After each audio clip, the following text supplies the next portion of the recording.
রাঙামাটিতে এখনও পানিবন্দী ২,৫০০ পরিবার। টানা বৃষ্টি ও উজান থেকে নেমে আসা পাহাড়ি ঢলে রাঙামাটির কাপ্তাই হ্রদের পানি বিপৎসীমার ওপর দিয়া প্রবাহিত হচ্ছে।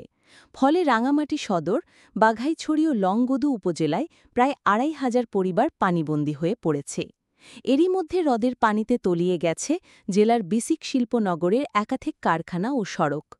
গতকাল বৃহস্পতিবার সন্ধ্যায় কাপ্তাই বাঁধের ১৬টি গেট খুলে ৩.৫ ফুট করে পানি ছাড়ে কর্ণফুলী পানি বিদ্যুৎ কেন্দ্র কর্তৃপক্ষ। এতে কর্ণফুলী নদীতে প্রবল স্রোত সৃষ্টি হওয়ায় চন্দ্রঘোনা ফেরিঘাটে ফেরি চলাচল বন্ধ হয়ে যায়। এর ফলে আজ শুক্রবার সকাল ১১টা পর্যন্ত রাঙামাটি বান্দরবন সড়কে বাস চলাচলও বন্ধ রয়েছে।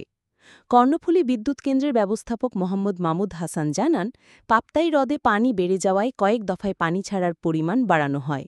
তবে শুক্রবার হ্রদের পানি কিছুটা কমে ১০৮.৭৪ ফুটে এসেছে, যা আগের দিন ছিল ১০৮.৮৩ ফুট।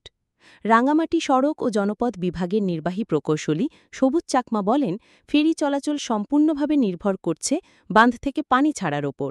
পানি কমলেই ফেরি চলাচল আবার শুরু করা সম্ভব হবে। পানিবন্দী পরিবারগুলোর মধ্যে এখন পর্যন্ত ৭টি আশ্রয়কেন্দ্রে উঠেছে ১০৩টি পরিবার। বিহারপুর ও মাস্টারপাড়ায় প্রায় ৬০টি, বাঘাইছড়ির খেদারমারা ও আমতলী ইউনিয়নে ৩০০টি, সদর উপজেলায় ২০০টি এবং লংগদুতে প্রায় ২,০০০ পরিবার পানিবন্দী অবস্থায় রয়েছে। এদিকে বিসিক শিল্পনগরের প্রায় ৪০টি কারখানা গতকাল পানিতে তলিয়ে থাকলেও আজ পানিবন্দী রয়েছে ১৫টি কারখানা। পানি না নামায় ৩টি সড়কে এখনও যান চলাচল ও মালামাল পরিবহন সম্ভব হচ্ছে না। স্থানীয় বাসিন্দা শিপন চাকমা জানান, মাস্টারপাড়া ও দ্বীপ এলাকাসহ আশেপাশে প্রায় ৬০টি পরিবার পানিতে ডুবে আছে। বাঘাইছড়ির বাসিন্দা মোহাম্মদ হাফিজউদ্দিন ও মোহাম্মদ রহমতুল্লাহ বলেন, তাদের ৪টি গ্রাম পানির নিচে এবং নৌকা ছাড়া চলাফেরা করা যাচ্ছে না।